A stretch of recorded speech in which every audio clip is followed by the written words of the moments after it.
19-year-old Alyssa Funke was a freshman at the University of Wisconsin who recently took her own life last month.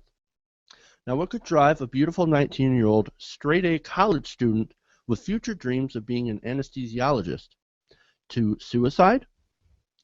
Well, her parents believed that online bullying played a large role. Now, a year earlier, Alyssa was involved in a casting couch pornographic film that was found by some of her old classmates from her old high school. Now, that discovery went over about as well as you'd expect, as her former classmates began to harass her online, basically saying terrible things about her simply for her choice to do an adult video.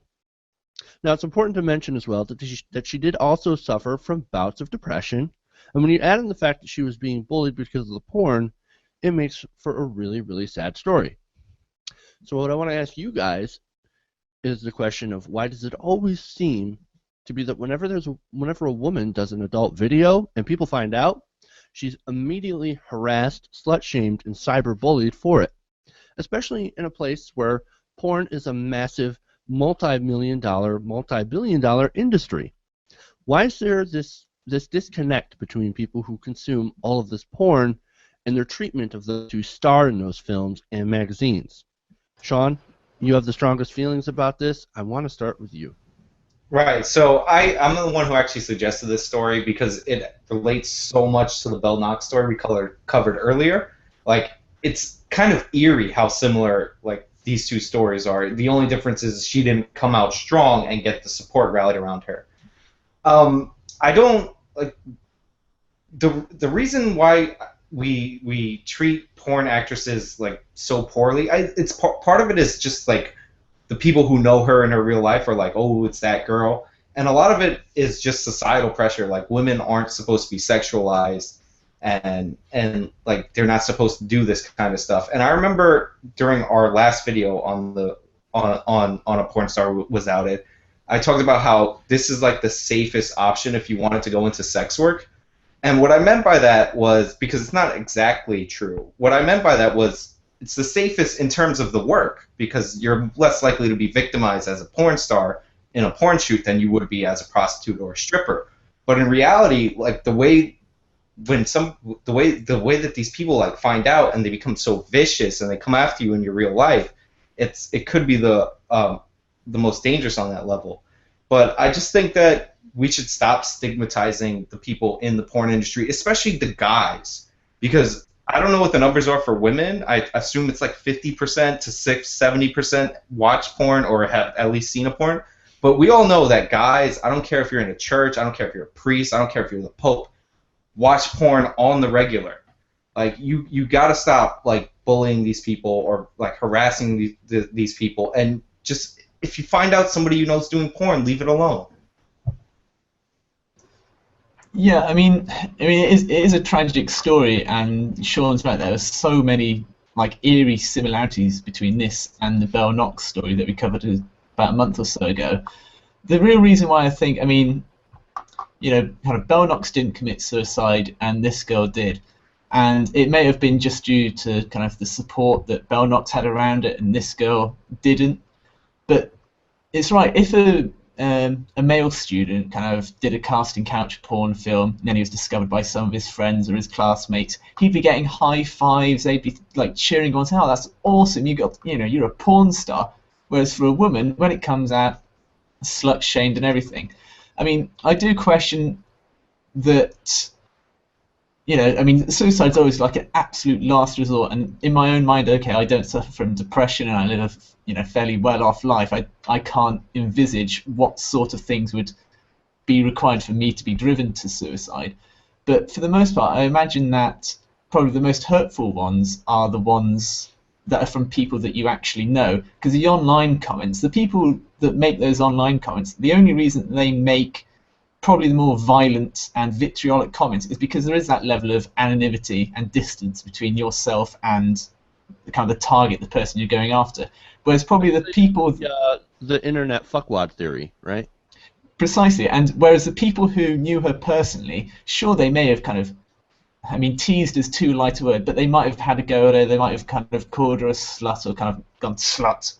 you know, whenever she walked past, sort of thing. But they wouldn't have said the most violent things because they knew her. They were in contact with her. They could see her actual, you know, face. They knew her, and so there is always that disparity between kind of the relative closeness between yourself and the victim. And it, again, it's just a really tragic story that people, one, you know, first of all, feel the need to target women like that who are going into the porn industry, and two, that there are men out there who obviously just have nothing else better to do. Rather than kind of targeting and insulting the women, just go watch some more porn. Be happy with yourself. You don't need to go and hate on these other women who are providing essentially you a service. Yeah, I always thought that was kind of funny how these people will sort of these guys, okay, will finger wag you with one hand while they're going to work on themselves with the other hand. It absolutely makes no sense. It's exactly what you said, Stephen. They're basically demonizing these people in the porn that they just got done watching. And I don't know if it has something to do with like them feeling guilty about watching porn, or if they're just like the internet anonymity, or they're just it's because there's a certain there's like, if you're watching a movie, if you're watching the Avengers or something, you know, it's a movie, it's not real, it's fake. And I imagine that for many of these guys who are sending in the hateful comments and the hate mail and the death threats and so on, that they don't see these women as necessarily real human beings. They're on a screen. They're not real. To them, they don't necessarily exist in real life. They're just kind of an actor. They could be CGI for all that they care. And I think that's the reason why they feel more, I don't know, happy or confident in sending out these hateful comments and hating on these women, is because they don't necessarily see them as being human. But are we also being unfair and leaving out women? Because I'm pretty sure that women also make these kinds of horrible comments towards other women. Yeah, like we knew from the previous story, the Knox story, that the women weren't on her side either. The only people who turned out to be on her side in that story in her college were like the LGBT like society, because they tend to be more accepting. But like it is a little bit of like, you know, like I never think twice about porn stars. Like they're just people in videos, right? And like I guess most people are like that, but when they become real, when they become somebody that they know, they think that gives them license to like hate on them and then like degrade them and go after them. But in reality, just leave it alone. Like I'm not gonna reveal any names or anything, but I've actually found a friend that I knew at one point in my life. I've actually found them on a porn site before, and I didn't tell her, I didn't tell anybody. I just exited out the pop-up window and moved on from my life. Like that is the rational response. I never felt compelled to go after her. I never felt compelled to find her and like extort like sex or money out of her, because a lot of people use this as blackmail. Like all of that is just like, it's like so reprehensible. And then she killed herself. So like, was that your goal? Like you slut shamed this girl that was an A student who did one video, from what we know from the story. We don't even know why she did it, whether like she just wanted to go for a thrill, or she did something she really wanted to do or try out, or she needed the money or whatever. We don't know why. So they pushed her to kill herself. And like, I'm not one of those people who usually is like, you're responsible for that person's death when it's a suicide, but you pretty much helped her along the way. And that, I just can't, like, I can't understand how you live with yourself after doing that, especially over porn, which is just sex plus video, and everybody watches it, and it's ridiculous. Right. Well, let me kind of answer that a little bit, Sean. I think how they can live with it is that they do the "you're asking for it" sort of attack. And what I mean by that is that, well, you chose to do that video. You chose to be promiscuous. You chose to be a slut or a whore. You chose to do that, so that it's not my fault that you did what you did. It's your fault. And so you deserve that. You deserve to be slut-shamed. You deserve all that stuff. And, of course, I don't agree with that, but I think that's how these people will rationalize and justify it. Well, it's not my fault.